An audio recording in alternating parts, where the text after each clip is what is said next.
guys, and welcome back to this channel. In this video, I'll be showing you guys how you can add the night vision effect on CapCut PC. It's actually in the filter section.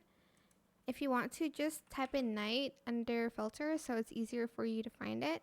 And it's this green one over here. Just apply it to your video like so. You can even make the video a little bit darker or lighter if you want to. And you can add in stuff like particles, like grains, to make it a little bit more realistic. And this vignette over here. It can even add maybe like a camera overlay if they have it here. Like a camera recording overlay. Just go to video and go to blend mode and then select, I think, brighten. And that's it. I hope this tutorial was helpful for you guys. Don't forget to like, comment, share, and also subscribe to this channel if you haven't done that already.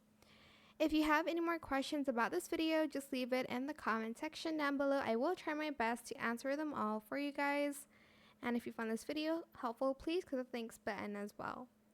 That is it. Thank you so much for watching. Bye.